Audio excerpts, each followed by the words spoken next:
Going to read several verses at the beginning of chapter 3 and then jump to verse 14 to 17. Again, I encourage you to bring your own Bibles, that we are not distracted by any prompts in our phones. 2 Timothy chapter 3, let me read verse 1 to 5 and then we'll skip to verse 14 to 17. But understand this, that in the last days there will come times of difficulty, for people will be lovers of self, lovers of money, proud, arrogant, abusive, disobedient to their parents, ungrateful, unholy, heartless, unappeasable, slanderous, without self-control, brutal, not loving good, treacherous, reckless, swollen with conceit, lover of pleasure rather than lover of God, having the appearance of godliness but denying its power. Avoid such people. But as for you, continue in what you have learned and have firmly believed, knowing from whom you learned it, and how from childhood you have been acquainted with the sacred writings, which are able to make you wise for salvation through faith in Christ Jesus. All Scripture is breathed out by God and profitable for teaching, for reproof, for correcting, and for training in righteousness, that the man of God may be complete, equipped for every good word. Thank you, Lord, for your word today. As we unpack this word, may you speak to us wherever we are. Lord, calm our hearts. Lord, remove any distractions in our minds. Allow us to focus on your word. This is our worship to you. In Jesus' name, amen. Amen. You may now take your seats. Today we continue our second installment of what we call the series As We Gather. This is trying to unpack what we do, why we do what we do. This is what we call our liturgy. It's trying to explain why we sing songs, trying to explain why we hear the word, trying to explain why in the next couple of weeks we're going to talk about sacraments.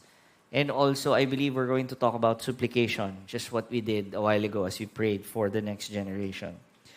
And so as we continually try to unpack this, the preaching today is somewhat unique because the preaching is about the preaching.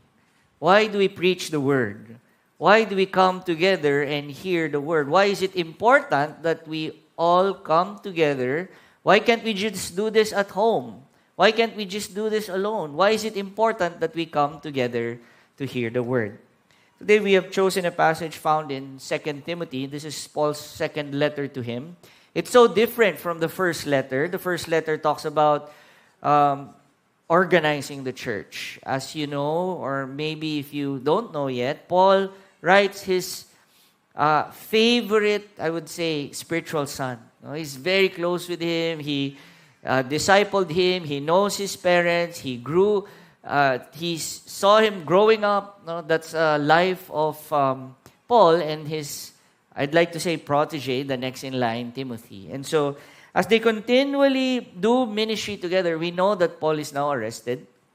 In the second letter, unlike the first, ito po, ibang-iba na po yung tone ng letter. It's a very emotional letter. It's I'd like to say, a last will and testament letter. Why? Because he already knew that the end was near. He already knew that he would probably not get out of prison, and he would probably give up his life with the idea of fulfilling the mission for the Lord. And now he writes this young man, now who leads the church that he planted, and with a limited number of paper and the limited number of ink, what would Paul tell this young man, around 30 years old, named Timothy?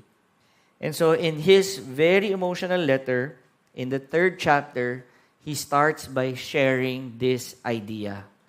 The world is getting worse. That's what he says. The reality of the world we live in, it's getting worse. Verse 1, but understand this, the last days there will come times of difficulty. I believe this is a reality of the Bible in their time, but also a reality of the Bible in our time. Life is just getting worse. When we see the news, that's so obvious that things are just getting wicked. The words that I read a while ago, as I read verse 2 to probably verse 3, you would just, it's a heartbreak to hear these words in a reality in their life, and it's also a heartbreak in our world to hear that people nowadays are more selfless or selfish. They're more lovers of money. They're more proud. They're more arrogant. They're more abusive. People are more ungrateful, unholy. They're heartless. Those words are painful to hear. Not only in their time, but also in our time. The world we live in is so difficult. It's just the wickedness of the world we see, the sin, the evil that surrounds us. And this is the reality of life. Sad to say, I'd like to say it out of love. World peace will never be achieved until Christ returns. People are so selfish. People are so wicked. We all have our own agendas. And I'm not just talking about the political scene, but really, even in our personal, all small lives. We live in a world where it talks about it's all about what I want, what I need, what I get. And if I don't get it, I'll be pissed. If I don't get it, I will rant. If I don't get it, I will post. If I don't like your view, I will cancel you. This is the world we live in. And it's not an encouraging start of a message. But the reason why we hear the preaching of the word is first to realize that the world we live in is not the same as the world God wants for us. As people of God, we always need to determine the world we live in and the kingdom of God. I believe this is something that we've been talking about for quite some time. We live in a world where to fix the problem, we know that the word is to reform. What does reform mean? To reform is good. I'd like to say reformation is good. Why? Because we improve what is broken. We add laws to it. We add boundaries to it. When we say we reform, we improve something that is broken. To reform is to make something without a law, probably add a law. Kung dati, ganito. And we hear that nowadays. Diba? They want to lower the age rate so that people will be covered more. And yet, people have been coming up with laws and laws and laws, and yet it's never enough. Have you noticed that? The more that we add laws, the more that we figure out that sin will creep in and find a way. Let's not talk about the laws of the land. Let's just talk about our lives. When we want to improve something, we think that we just need to do something. For example, nahuli tayong may ginawa tayong mali. Growing up, di ba? Bakit mo ginawa yan? Pag sinabi sa akin ng mami ko or ng daddy ko, ano ang una nating default? Magbabago na ako. Promise, gagawin ko to. So the way to counter the evil things we do is to add the good things. It's it's like we're reforming ourselves to fit a new life that is meant to be a better version of ourselves. So, I promise to do this. If my blood work shows that I'm not healthy, I will reform myself. I'll go to the gym. I'll eat healthier. I'll do this and that. I'm not saying to reform is bad. But I'm saying as people of God, no matter how much we reform, we know it's never enough. And so what does that mean for us today? And what does that mean as Paul reminds this Timothy, his spiritual son, as he leads now the church? I believe today we're going to talk about not a way of reform, but a one way of doing things. And this is the way in the kingdom of God. Verse 14, it says, "But as for you." It says, he talks to his son, who is his spiritual son, as a follower of Jesus. He says, as for you. We need to differentiate the ways of the world and the ways of people who follow Christ. And so, as for you, the word says, continue. Can you say that with me? Continue. No, ang pagsabi po ng continue, tuloy lang. Nothing will change. Just continue. I like that the ways of the kingdom of God will not change. Just continue. The idea that the word that we preach is what we call formation. The reason why we come together is we form ourselves. So, when we say we form, binubuo. No, what is broken is being made whole. So the question is, what are we being formed to? And the answer to this is to be more like Christ. Ito po ang idea ng pagiging Kristiyano. So let me try to frame this preaching and maybe the rest of the preachings in the coming weeks with this one idea. While the world reforms, the Word of God forms. This is our one way of doing life. It's not just to change the what is wrong. We have to know that we are being formed into be more like Christ. When we say we are formed, it means something is continually being removed and added. But it will never be a different version of Francis and a different version of you. Ang formation po na ginagawa ni Lord, the more that we read the Word, the more that we see who He is. And this affects our life. And so, this is what we will try to unpack today. Verse 14, continue in what you have learned and firmly believe, knowing from whom you learned it from. He talks about the Holy Scripture, the Holy Writing. Si Timothy, growing up, no, he was already a learned man. 5 years old, they were already allowed to memorize the Word. No? And I realized this is the challenge in our day and age when we have our cell phones. When you need to search for a Scripture, all you need to do is remember 2 words of the Scripture. Mahahanap mo na agad. So, kunwari, sabihin sa inyo, saan nga yung verse that it says, now faith, so, Hebrews 1 yan. Ang bilis. But growing up, we were taught to memorize Scripture. And this is the challenge. We are no longer being formed by the Word. Why? Everything is instant. I remember I asked someone, what's your favorite Bible verse? Sabi niya, Pastor, John 3:16. Pinatato ko pa yan. Anong sabi? Jesus wept. Hindi yun. Di ba yun? We're not being formed by the Word of God anymore because everything seems to be electronic. Instant. Today we're going to talk about how the Word forms us, but we have to believe first what the Word is. So I'm going to preach this in a way where it seems like it's systematic theology. We're going to talk about what Scripture is and why it's important to us. And so the Bible tells us that, number one, it's something that we believe in.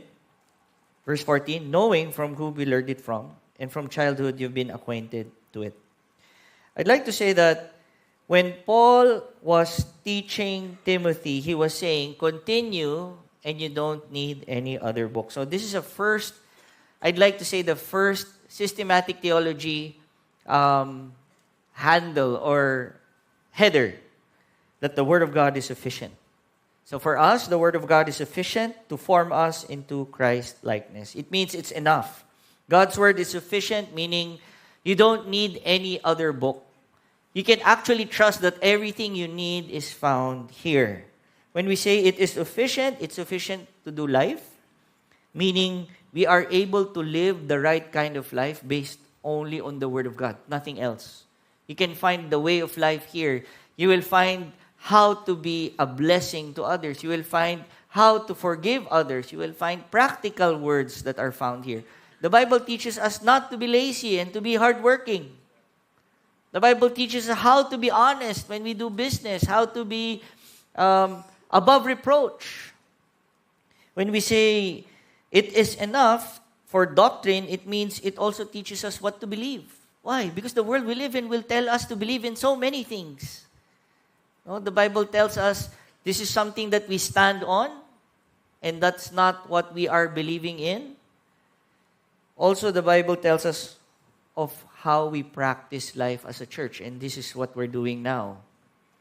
The formation of the church through worship, sermon, and benediction. It also says that it is sufficient so that we can find Christ. Verse 15 says, which is able to make you wise for salvation through faith in Christ Jesus. It's sufficient enough because it reveals how we are to be saved and we can hold on to it. Let me give you an idea of general revelation. Are you familiar with the word revelation? Okay, other than the title of the book, when you say revelation, it is the Lord revealing something divine to us. There's what we call general revelation. What does that mean? You would actually know that God exists just by observing the world you live in. When you go to a very nice country, when you see a very nice mountain, and then you see a very nice body of water, and there's this reflection, and you would actually be amazed and say, wow, I'm sure this is not an accident. God made this. Right? That's general revelation. People will be able to determine or conclude that God exists even without reading the Word. When you see someone, no, when you see your old friend from high school, na alam mong sobrang kulit nito, tapos ngayon nag-asawa na siya, ang bait, doon mo masa, buhay si Lord. General revelation. What seems impossible is possible. Why? That's what we call general revelation. But there's what we call special revelation. What is special revelation? That the God that we have, not only does He want us to know that He is real, He also wants us to know Him. And the way for us to know Him is through His Word. Di lang siya nagsalita nung time nila. He made sure that everything He said was well documented so that we can go back to the story. So that it's not just passed on message. So that when we interact with the Lord, we can go back to it. This morning, one of our worship leaders started with this. This is what he said. The Word is unchanging. It's the same. How important is the Word that is unchanging? It means we can go back to it, we can always hold on to it, and it will never change. It is sufficient because God reveals Himself and His Son to us. It reveals that He is the one who saves us through Christ. Let me read a few of what I call proof texts of what I'm saying. I chose 3 proof texts. Number 1, John 3:16. The Bible would lead us that only through Christ that we are saved. For God so loved the world that He gave His only Son, that whoever believes in Him should not perish but have eternal life. It is written, so we can go back to it. Ephesians chapter 2, verse 8. For by grace you have been saved through faith, so that it is not your own doing. It is the gift of God, not a result of works, so that no one may boast. It's a reminder that it's not what we do that we are saved. It's only by the grace of God. Romans chapter 6, verse 23. For the wages of sin is death, but the free gift of God is eternal life in Christ Jesus our Lord. It means it's written so that we will find a way to be saved. It's written so we will find Jesus in every story of the Bible. It is written so we can go back to it. I'd like to say this because my wife, Pam, is here. Every time she would meet women as she grows with them in the faith, every time we would come to a decision of major decisions in our life, ito ang conviction niya, no? We need to hold on to the Word of God. So pag tinanong niya, minsan may nakausap siya, sabi ni Lord, meron ba kayong nakilalang ganon? Bakit yan ang naging decision mo sa buhay? Sabi kasi ni Lord eh. May na ganon ba kayo? Na-experience nyo na ba? Yung kinausap sila ni Lord? Yes? Sabi ni Lord. May ganun pa. Sabi ni Lord eh. Sabi ko, ano sinabi ni Lord? Siya. Paano niya sinabi? Na-feel ko eh. Paano mo na-feel? Kasi ang lamig. Tapos alam ko si Lord malapit sa lamig, wala siya sa init. Parang gano'n, no? Parang, it's all about feeling. Pati ako natatawa ako sa sinasabi ko. Hindi ako yon, no? Anyway, I'm saying this because mahirap yun kasi pwedeng hindi rin si Lord yung nagparamdam sa'yo nun eh. Because we have 3 voices that we hear in our lives. It's our voice, it's the Lord's voice, and unfortunately, we also hear the enemy's voice. How do we know that it is the Lord's voice? And Pat would always say, you have to go back to the Word. Because the Word is something that you can hold on to. Ito yung titulo eh.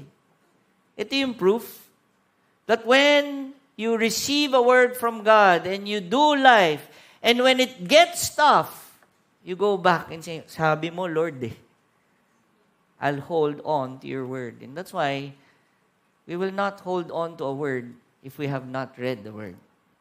Anong panghahawakan natin? I've talked to so many Christians and they say, ang hirap maging Kristiyano. Parang ang hirap ng buhay. So pag tinanong mo, bakit mahirap ang buhay?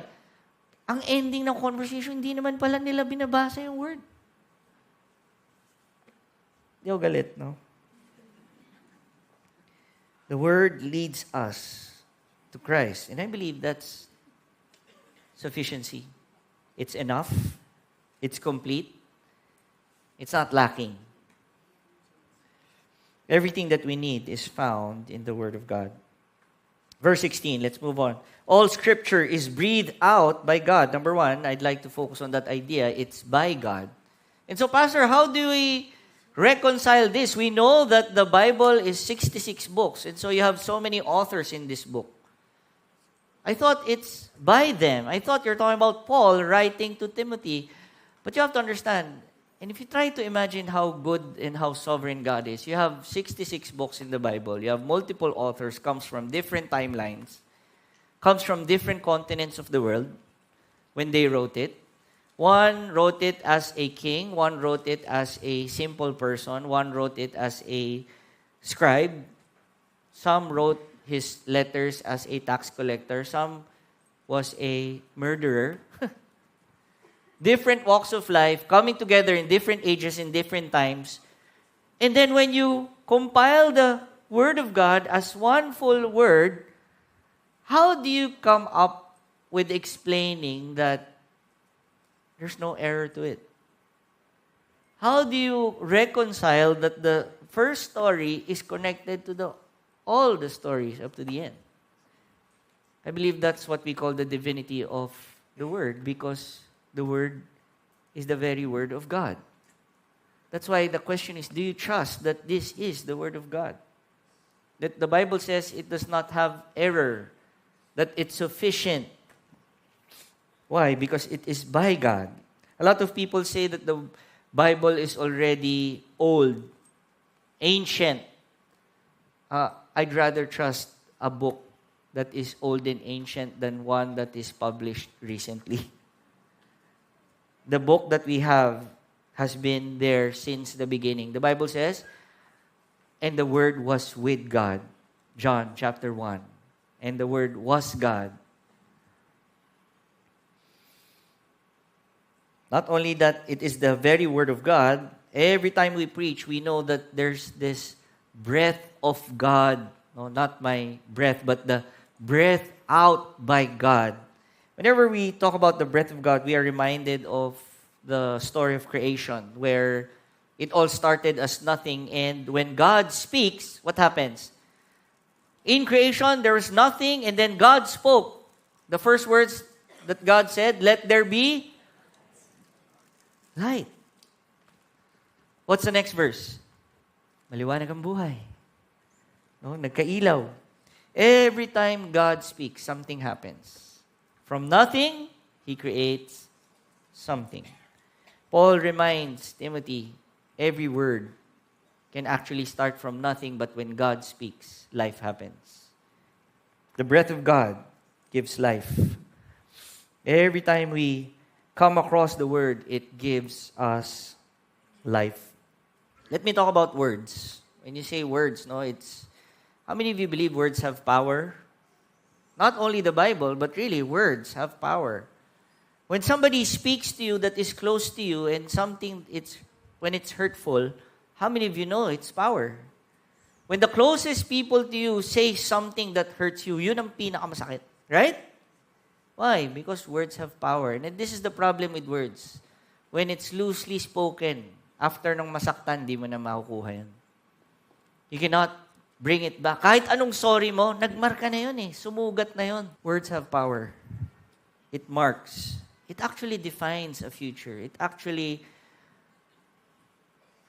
could actually determine how good your future is based on what people say, based on someone who has authority over your life.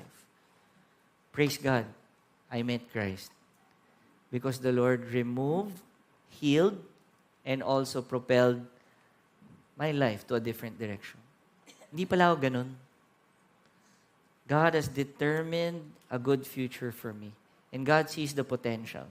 And that's why when we go back to words that says, I know the number of hair in your head. I have formed you in the womb. I know who you are. I love you even before you were born.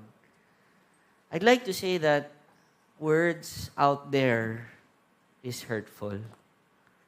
Words in the world So painful. That's why we come together to be reminded of who we are based on who God is. The Word of life. Pag bugbog tayo doon, we go back to the Word. Because this is the Word that tells us that He loves us. Imagine, no, kahit gaano ka sinful, kahit gaano ka imperfect, the Bible says, the Lord found me, pursued me, saved me. We need to hear this together as people of God. Can I share another story? Wag na lang. The Bible also says, the Word also says, it's profitable for teaching, reproof, and correcting. What does that mean? Not only is it by God, not only is it by the breath of God that gives life, it actually is good for correction and forming us in this way. But when we talk about reproof and correction, it actually means that the Word tells us that this is the basis. Because every time we go to the Word, para tong mirror, it reflects our life and say, parang may dumi pala sa mukha ko. Parang hindi aligned yung buhay ko dito. I'm not sure if you've heard of this, no? But we say that we are praying for the will of God to be right in our lives. No? I've said that a while ago. Let your will be done. Can you recite that prayer with me? Let your will be done on earth as it is in heaven. We've prayed that a lot, even growing up. What we're saying is, Lord, if it is your will, ibig sabihin, ito yung truth.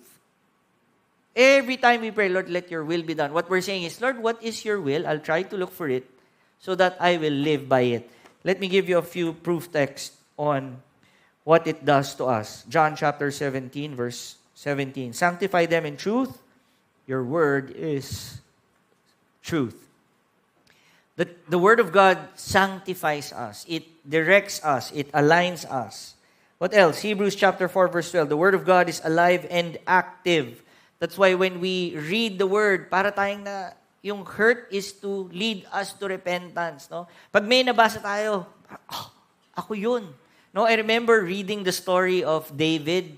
Do you remember the story when David killed Goliath? Di ba? In my mind, ganun yun eh. Hindi pala. Yun pala yung tirador nung lumalaki ako. Ganito pala yun, no? Slingshot. I've always thought that I was David in the character. The first time I read the story, ito pala yung napapasa ko, napapanood ko, nasa Superbook, ganun. Ang galing. Ako siguro si David sa story na to. But alam nyo, the more I study the story, I realized I was one of the soldiers who were afraid to face the giant.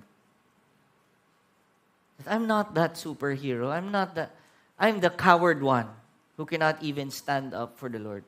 Every time we read the Word, we will see our lives connected to the story. Why? Because it convicts us. It has the power to penetrate. The Bible says, dividing souls and spirits, joints and marrows. It changes mindsets. We have heard people delivered from living a life of poverty. We have heard people delivered from sin and addiction, restored marriages. We have heard people changed by the very Word just because it is written. Amen. Another story, a personal story.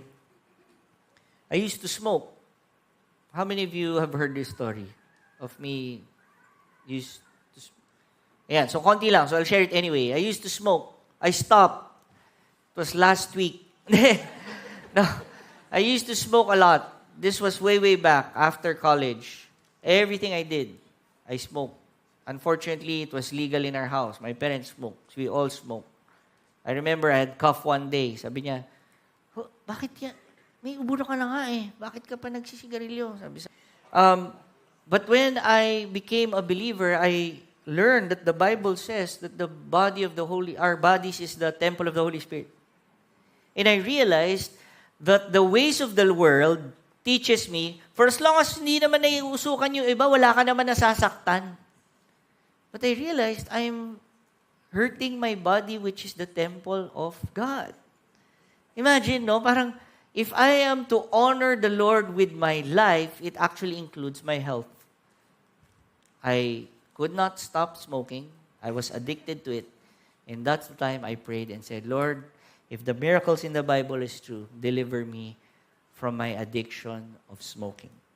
The next day, as I woke up, after that night, I woke up with this really bizarre, first time in my life, a cough that I thought that I was gonna die. No joke. Iba yung ubo ko nun. I couldn't speak every time. Okay ka lang ba? Okay lang. Parang ganon. It was a different kind of cough that day. But I kid you not, this is still my favorite testimony to share because I knew I was delivered from that addiction because right after that, I never lit or held a cigarette anymore. There was no craving, there was no cold turkey, no cold chicken, no cold cuts. I was delivered from that addiction. And up to now, I am smoke-free. Praise God. Amen. Vape. Hindi ako nag-vape. Wala pa pong vape noon. So, I got delivered from it. But it started by reading the Word. It started by getting encouraged by people who heard the Word. Testimonies are based on the Word of God. Amen? As we continue, I'd like to say this. This is our second point, and this is important. As I have built up the idea of what the Word does, it changes, it gives life, it delivers, it corrects, it aligns our lives, it leads us to the right path. I pray that we will allow the Word of God to be the authority of our lives. Make the Word of God the only authority that forms us into Christ-likeness. Why? Because it is trustworthy. It is real. It is true. It is forever. It is unchanging. This is also a form of theology, the authority of Scripture. It's part of our systematic theology study. When we say the authority of Scripture, it means what it says will be our final way of life.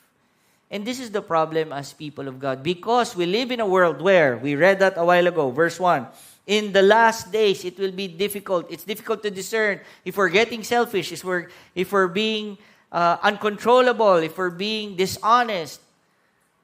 The Bible tells us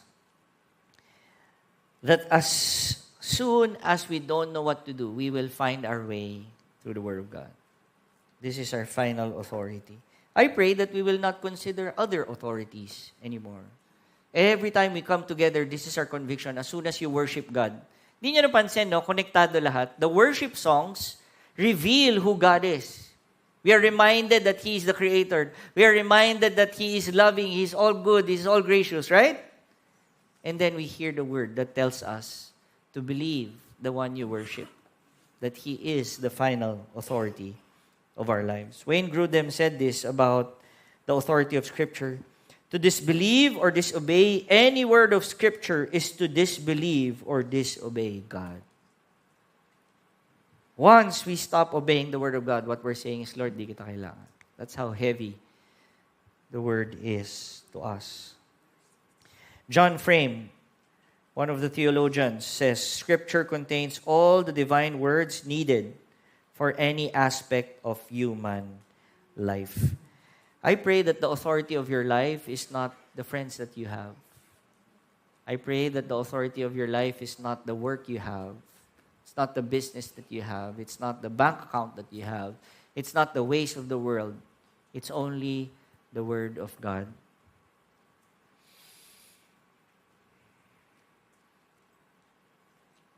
Verse 17. Last verse. That the man of God may be complete, equipped for every good work. The desire of Paul to Timothy and the church is for them to be whole. Complete. The Bible says, nothing missing, nothing broken. But if you think about it, paano tayo magiging kumpleto pag binasa lang natin yung Word? Dami pa akong pangarap, dami pa akong kailangan sa buhay. What does the Word do that it completes us? I believe the word complete talks about peace. In the Hebrew Bible or the Hebrew Old Testament part, when you say complete, alam niyo yung word na yun? Shalom. Peace. The Bible is the authority of our lives. The Bible is sufficient for our lives. Because when we read it, when we obey it, when we find Jesus in it, then we will have true peace. Complete. Nothing missing.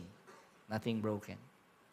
The world we live in says, you need this and that to be complete. And yet, the Bible says, we're already complete in Christ.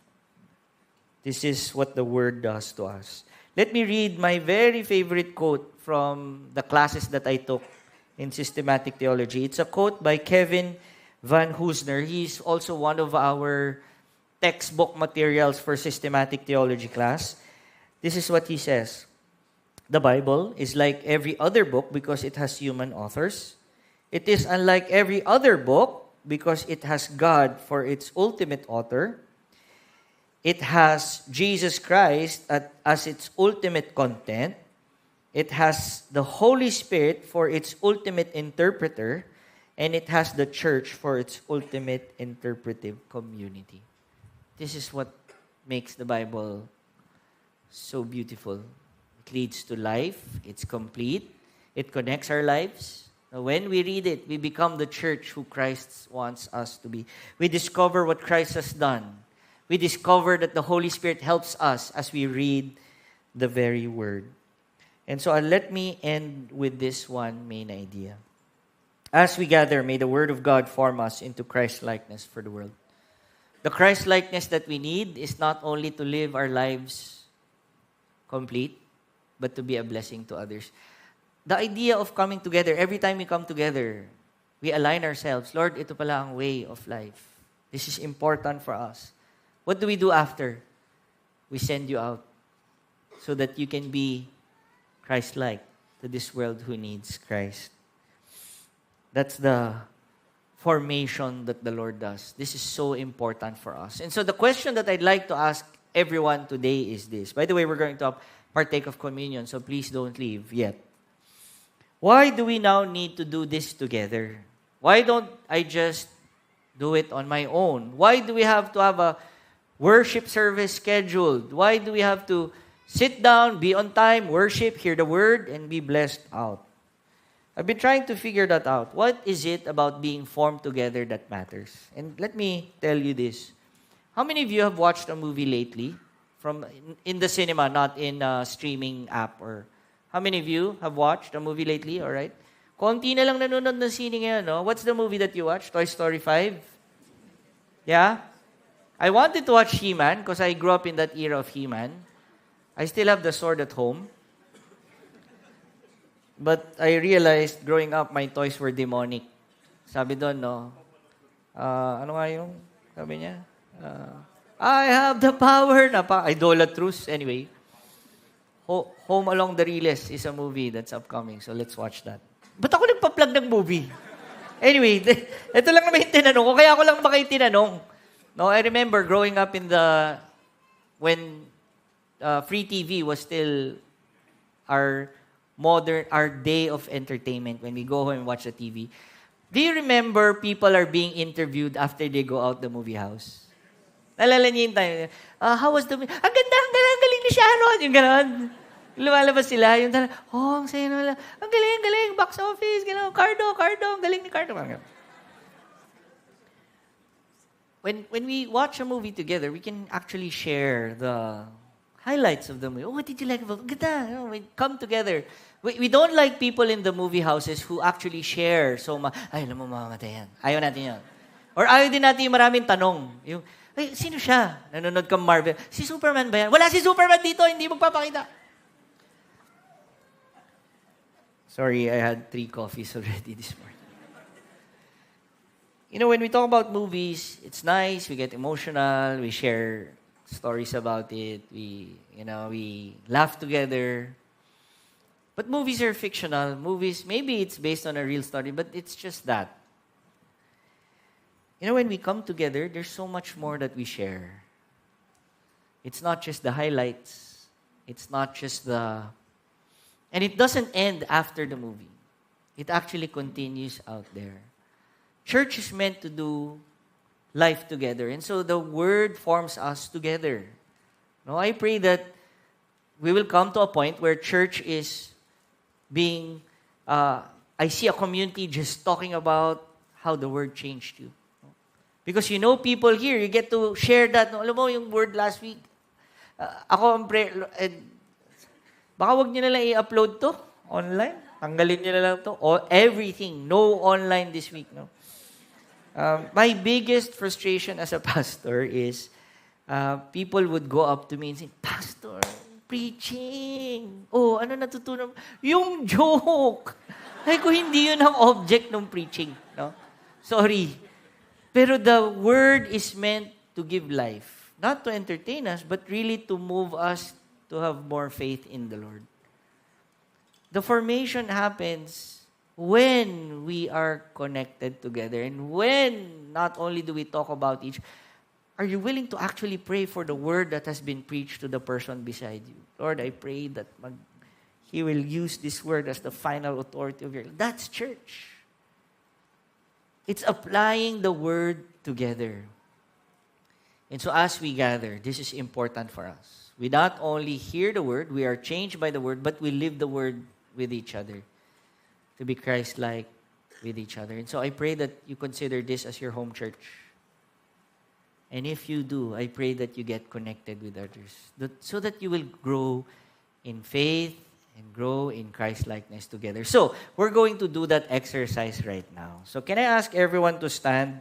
We are going to apply how the Word can change people, how the Word forms us, and how the Word leads us to obedience. Again, we're going to have communion, but right before that, we are going to have a activity as the church. Please lock the doors.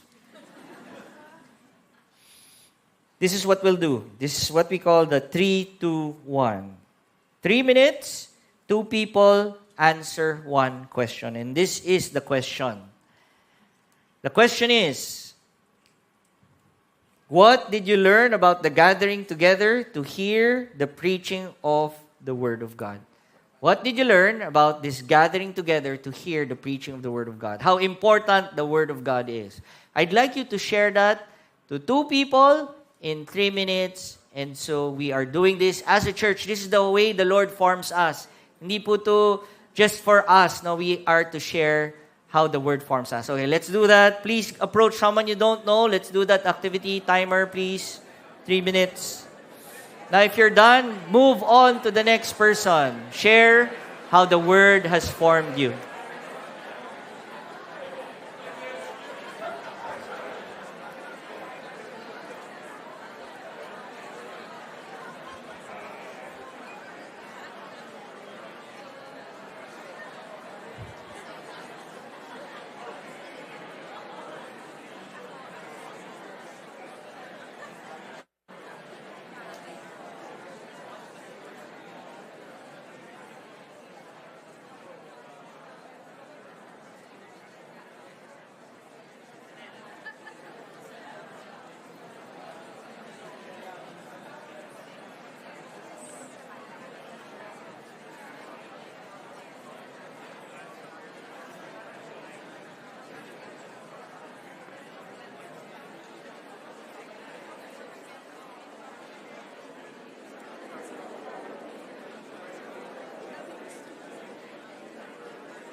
Amen. Amen. All right, wrap up your conversations. How many of you learned something from the one you talked to today? All right, can we give them a round of applause? All right. Yeah, can I just share something and then I'll ask Pastor Josh to go up? Yeah. All right. Ang galing. Biglang tumay. Parang classroom. Okay. I praise God that I was able to meet a family here. Tita Amy, thank you. You gave me a really good insight. And I'd like to share it with you. So the question is, how did the word, or what do we learn about the coming together? And this insight is so profound, and I believe you can relate to this. Tita Amy said, when we're out there, it's just so noisy. The world we live in is just, it's so noisy, it distracts us. And yet when we come together, the quietness, the peace will allow us to discern probably the next step that we need to take. Probably what is really happening in our lives. And I'd like to add to that. I believe that's so true. We hear the word. That's actually the preaching today. Paul was saying, ang gulo sa labas. Sabi niya, balik ka lang sa word.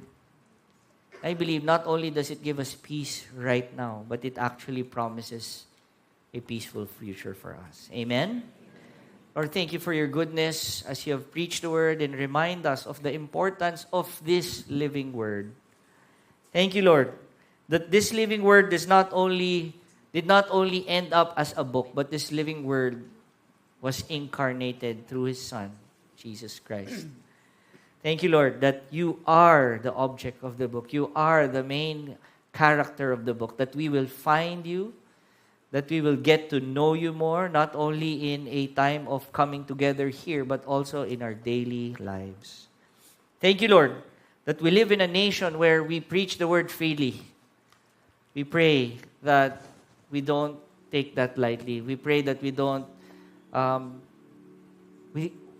we are thankful, really, for the opportunity that we can get to hear it any time.